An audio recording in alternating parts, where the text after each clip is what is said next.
Videos post করেছি যে তাদের মেয়ে তাদের ছেলেরা হল থেকে বেরিয়ে গিয়ে রোবটের মতো হাঁটছে, নিশার মতো হাঁটছে।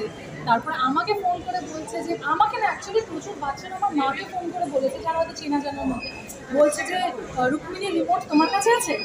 আমার মাকে এটা কিন্তু বলছে না, তারা এতটাই ভাবছে যে রোবট মানে আমি বাচ্চাদের থেকে এত ভালোবাসা পাচ্ছি। এবং যেদিনকে আমিও দেখতে এসেছিলাম ছবিটা আমার ফ্যামিলির সঙ্গে, বন্ধু বান্ধবের সাথে, প্রচুর বাচ্চারা ছিল হলে।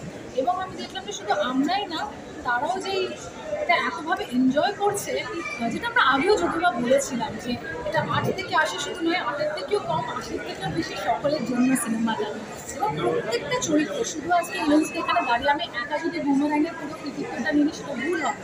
আমার ডিরেক্টর যেভাবে প্রত্যেকটা চরিত্রকে স্পেস দিয়েছে, এবং শুধু আমি আর নিশা নয়, আমার মনে হয় সৌরভ যেভাবে ভালোবাসা পাচ্ছে, অম্বরীশ যেভাবে ভালোবাসা পাচ্ছে। ঠিক আছে দাদা, হাত নিচে করো একটু।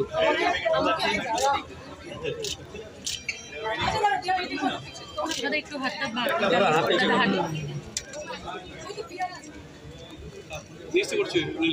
চল তোল তোল।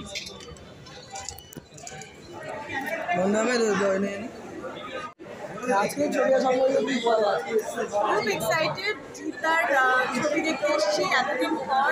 আর রুক্মিণী আমার ভীষণ ভালো বন্ধু, so I wish her all the best. আর বুমেরাং দেখি, মানে ট্রেলারটা দেখে মনে হচ্ছে খুব অন্যরকম একটা গল্প। একদম এখনকার। আর রুক্মিণীর লুকটা খুব ভালো লেগেছে, এবং জিতা তো অলওয়েজ দিয়ে তো প্রচন্ড এত হট, মানে এত হটনেস। ঘুরে যাও, সামনে ঘুরে যাও, ঘুরে যাও।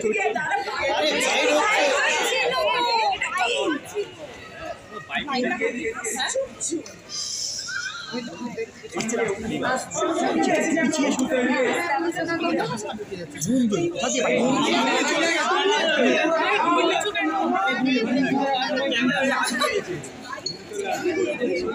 একটু নামাও না।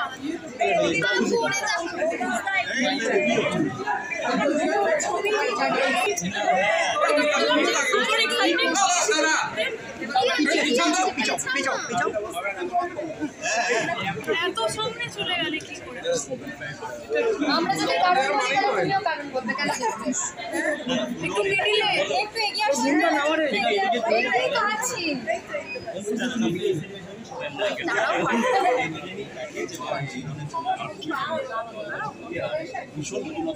আস্তে আস্তে আস্তে